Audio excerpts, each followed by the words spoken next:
Bupati Sorong Selatan, Samsudin Anggiluli SE, selaku Ketua Gugus Tugas COVID-19, melakukan sosialisasi COVID-19 sekaligus melakukan kunjungan kerja di wilayah distrik Metemani, Kabupaten Sorong Selatan, Papua Barat, bertempat di Kampung Yahadian, 13 Juni 2020 belum lama ini. Turut mendampingi Ketua Gugus Tugas COVID-19 Kabupaten Sorong Selatan, Dandim 1802 Sorong, Letkol Infantri Budiman, Asisten 3 Setda Sorsel Haji Aris SKM MKes, Asisten 2 Setda Sorong Selatan Hendrik Yohan Kokurule SE, Kepala BPM Sorong Selatan Yohan Bodori Esos, Kepala Dinas Pendidikan Hengki Gogoba Esos, Kepala Kesbang Pol Sorsel Edit Donita Maela SP, Kepala Dinas Ketahanan Pangan Leonard Momot SP, serta sejumlah pejabat lainnya.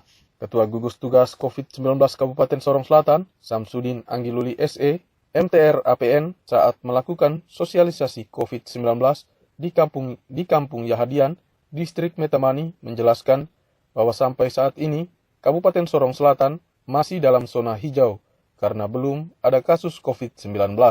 Menurutnya, Sorong Selatan masih memberlakukan pembatasan bagi warga yang keluar masuk ke Kabupaten Sorong Selatan dengan mengurus surat jalan yang akan dikeluarkan oleh gugus tugas COVID-19. Aturan yang dibuat ini adalah semata-mata untuk menjaga warga Kabupaten Sorong Selatan agar tidak tertular wabah COVID-19. Dijelaskan juga bahwa telah ditetapkan seluruh gubernur, bupati, kabupaten kota di seluruh Indonesia telah ditetapkan sebagai ketua gugus tugas COVID-19. Ditambahkannya bahwa diperintahkan juga agar pemerintah daerah di seluruh Indonesia untuk menjaga ketahanan pangan di masing-masing wilayahnya, serta menggunakan APBD untuk bidang kesehatan. Lanjutnya, APBD Sorong Selatan pun demikian. Saat ini telah dirubah secara keseluruhan sesuai dengan ketentuan yang ada dalam rangka menjaga kesehatan warga Indonesia. Demikian juga dana kampung telah dirubah penggunaannya untuk kesejahteraan warga kampung sesuai dengan instruksi Kementerian Desa RI dan Kementerian Keuangan RI. Selain itu, anggaran APBD juga dialihkan untuk jaring pengaman sosial bagi warga 2 kelurahan dengan memberikan bantuan sembako. Bupati menambahkan bahwa BLT Dana Desa tahap 1 telah disalurkan per kepala keluarga sebesar Rp600.000.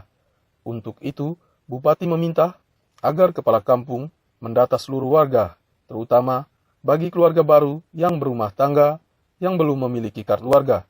Diharapkan para kepala kampung untuk menerbitkan surat keterangan sudah menikah sehingga dapat diproses sebagai penerima BLT Dana Desa, ungkapnya. Dijelaskan juga bahwa sejumlah bantuan dan program yang turun ini diberikan kepada warga untuk menjaga ketahanan pangan bagi masyarakat. Kita di Papua Barat itu sudah jumlah yang kena virus positif ini sudah 100 lebih. Sudah 100 lebih orang yang kena virus. Yang sudah mati itu 2 orang. Di Sorong 1. Terus di mana lagi yang satu itu? Dua-dua di Sorong. 1 Manokwari. Ya, sudah di daerah-daerah lain semua sudah kena virus. Di Papua sana sudah seluruh Makassar itu sudah merah-merah memang. Merah-merah semua. Di Manado juga sudah merah. Maka kita dilarang orang dari Makassar kalau datang kita harus periksa dora. Orang dari Manado datang harus periksa dora. Kita anak-anak yang kuliah di Jawa sana kalau pulang harus kita karantina dora. Karantina itu kita sudah tinggal di rumah sendiri sampai 14 hari, nanti tenaga medis ada di sana, dorang periksa dia suhu, nanti kasih pakai apa lagi tuh, swab, rapid test. Nanti kalau dia sampai 14 hari virus itu mati, itu baru dia bisa datang ke keluarga lagi sama-sama. Puji Tuhan, kita semua di Sorong Selatan ini kita belum ada yang kena virus positif, itu tidak ada. Kita di Sorong Selatan itu tidak ada. Sampai dengan hari ini Sorong Selatan itu masih zona hijau. Kalau hijau itu berarti tidak ada virusnya. Ya, virus itu tidak ada. Tapi kita terus mulai begitu kita dapat instruksi dari Bapak Presiden, dari Bapak Gubernur, kita mulai membatasi keluar masuk orang. Di kalau Bapak orang ke Sorong, ya kecuali kalau Bapak orang lewat laut dari sini langsung tembak Sorong yang mungkin tidak ada orang perisai. Tapi kalau sampai di Sorong mungkin ada yang perisai. Tapi kalau Bapak orang sampai di Sorong, Tenabuan baru mau ke Sorong tidak bisa, harus Bapak orang urus surat keterangan jalan, pas jalan. Begitu pula sampai di orang dari Sorong mau ke sini juga masuk ke Sorong juga di Ketenabuan harus ada surat jalan juga dari Sorong. Baru bisa masuk di Sorong Selatan. Kalau tidak bisa. Nah, kita orang buat aturan ini supaya kita orang jaga kita punya masyarakat. Supaya jangan kena virus yang namanya corona ini. Maka pemerintah bikin aturan. Seluruh daerah, kabupaten atau bupati itu harus menjadi ketua COVID atau ketua Satgas, ketua gugus tugas COVID-19. Dan seluruh Indonesia, kabupaten, kota, provinsi harus menggunakan APBD ini untuk menjaga ketahanan pangan masyarakat dan kesehatan. Nah, maka kita punya APBD Sorong Selatan ini mulai dari bulan Maret kita diinstruksikan untuk segera rubah kita punya anggaran. Proyek-proyek yang dulu kita sudah rencanakan untuk tempuh visi-visi, ada bikin jembatan di Kais, bikin jalan di mana itu di jalan tengah untuk kita hotmik, aspal jalan tengah. Proyek-proyek semua di tahun 2020 ini semua dipending. Uangnya ditahan di Jakarta. Uang itu ditahan untuk bagaimana negara ini untuk menjaga kesehatan masyarakat yang ada di seluruh Indonesia. Itu APBD. Dan juga Ibu Menteri Keuangan dengan Menteri Desa juga mengeluarkan instruksi untuk dana kampung 1 tahun anggaran ini juga kita harus berjaga-jaga untuk COVID. Ya, kita di Sorong Selatan kita mulai berubah, kita punya anggaran APBD ini kita rubah, kita mulai kasih ke dinas kesehatan untuk dia punya masker dengan baju-baju APD, baju untuk kalau umpamanya ada yang kena virus, orang pakai baju astronot itu supaya orang bisa periksa dia punya orang yang sakit ini. Kemudian juga dana juga kita kasih ke rumah sakit ini Bapak Dr. Felix. Ya, nanti juga bikin kita punya ruangan di rumah sakit. Kita punya 4 ruangan. Itu namanya ruangan isolasi.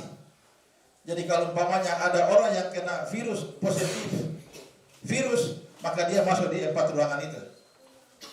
Itu tidak boleh orang masuk dan hanya dia sendiri ada di situ. Untuk dia punya alat namanya ventilator, monitor dan lain-lain. Untuk kalau kita menjaga kemungkinan kalau ada nanti dia masuk di 4 ruangan itu. Orang nanti diperiksa di situ sampai dijaga sampai harus dia sembuh. Kemudian juga kita punya anggaran juga kita gunakan untuk jaring pengaman sosial atau kita gunakan untuk menyiapkan sembako bagi masyarakat yang kena dampak. Nah, kalau kita di Indonesia ini atau kita di Papua Barat ini, kalau kita di Sorong Selatan ini kan tidak parah. Kalau mau dibandingkan dengan yang ada di Jakarta.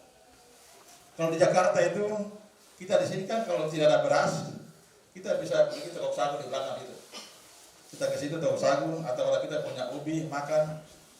Jadi kita tidak terlalu terganggu dengan virus ini. Kita punya ekonomi juga tidak terganggu. Tapi kalau orang yang di Jawa sana di Jakarta, yang tinggal di Jakarta itu Bapak Doran, mereka tidak punya kebun. Orang semua tinggal di Jakarta dan punya kebun di mana ya? Ada atau tidak? Pak, tidak ada tuh. Doran ini yang betul-betul kena dampak daripada virus ini.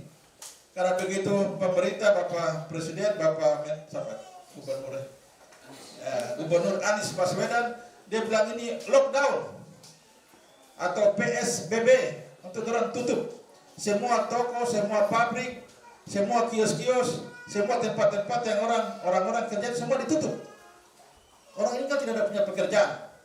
Orang-orang tadi kerja di toko, kerja di kios, kerja di pabrik. Ini semua orang tidak punya pekerjaan. Pekerjaan hilang dan tidak terima gaji. Nah, mereka mau makan apa? Nah, orang ini memang betul-betul kena dampak. Maka negara bagaimana untuk seluruh daerah kita punya dana-dana ini dipending untuk menjaga untuk kita punya warga masyarakat yang ada di sana. Kita juga di sini juga kita foto, kita punya anggaran juga untuk menjaga masyarakat di sini, untuk memberikan sembako. Dan kita di Teminabuan kita beli sembako ini untuk 2 kelurahan, itu kelurahan Kaibus dan kelurahan Kohoy. Kalau Bapak Doran kami tidak bisa kasih sembako, karena Bapak Doran punya sembako itu yang sudah dikasih lewat dana BLT tadi Bapak Kepala Kampung tadi sudah laporkan. Sudah tahap pertama ini sudah dikasih. untuk bulan April itu sebesar Rp600.000 bagi kepala keluarga. Kalau kita di sini ada kita punya anak-anak yang kawin secara adat, ini kan tidak ada kartu keluarga. Atau mungkin juga belum kawin juga tapi sudah punya anak, sudah tinggal sama-sama. Nah ini juga harus didaftarkan untuk dikasih.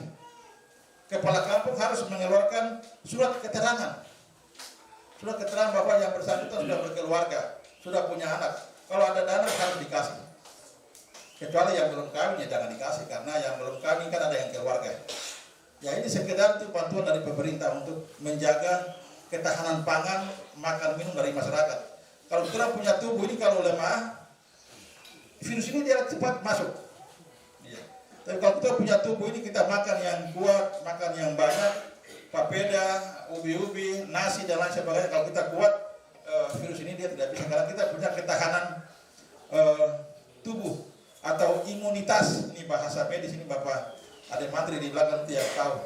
Imunitas itu ketahanan tubuh kita itu dia kuat.